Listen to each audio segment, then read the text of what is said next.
Hi guys, it's my first blog. তো আমরা বেরিয়ে পড়লাম বোলপুর শান্তিনিকেতনের জন্য star plus Hindi serial Jhanak সিরিয়ালের জন্য। নিশ্চয়ই পপুলার, আপনারা জানেন। ট্রেনে করে যাচ্ছি আমি আর মা। তো নেমে গেলাম বোলপুর শান্তিনিকেতনে। সেখান থেকে ওনারা আমাদের গাড়ি দিয়েছিল, তো সেখান থেকেই আমরা পৌঁছলাম রুমে।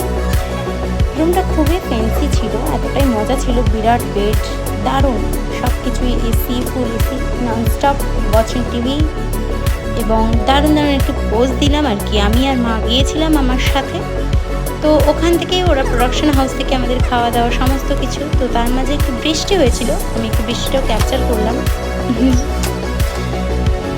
এবং সাথে রুমটা সত্যিই খুব ভালো ছিল, এত সুন্দর বেড ছিল, মজাই চলে এলো। তো একটু তার মাঝে একটু ফটো টটো নেওয়া আর কি। তো আমাদের যে হোটেলটা ছিল সেটা হচ্ছে রবি ঠাকুরের পাশেই, মানে শান্তিনিকেতনে বোলপুর।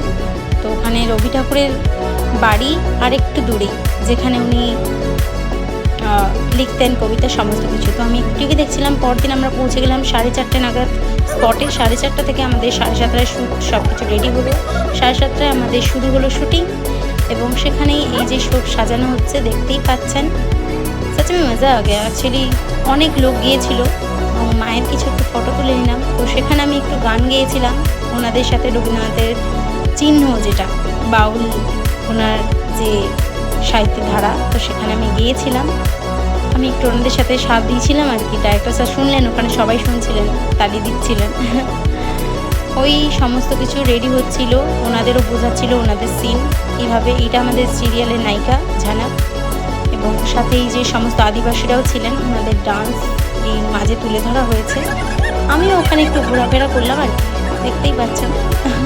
অনেক কিছু মেলা বসছিল বড় করে, অনেক কানের, গলার হার, মাটির অনেক কলসি, সমস্ত শান্তিনিকেতনের জামা কাপড় সমস্ত কিছু। সত্যি খুব মজা করেছি। 3 দিনের আমাদের শ্যুটটা ছিল। অনেক খাবার দোকানও বসেছিল। তো তার মাঝে একটু সেলফি নিয়ে নিলাম সবাই মিলে। একটু আমাদের প্রায় 100 জন মতো গ্যাদারিং ছিল। তো আমরা সবাই মিলে একটু পোজ দিলাম, তারই মাঝে একটু মজা, দেখতেই পাচ্ছ। তার মাঝেই আমরা একটু ব্লগ শুরু করে দিলাম। আমাদের এই 3 জন জুটে ছিল বান্ধবী, একসাথে একটু মজাই করছিলাম। হাসিটাটা থামে না, শুনতেই পাচ্ছ।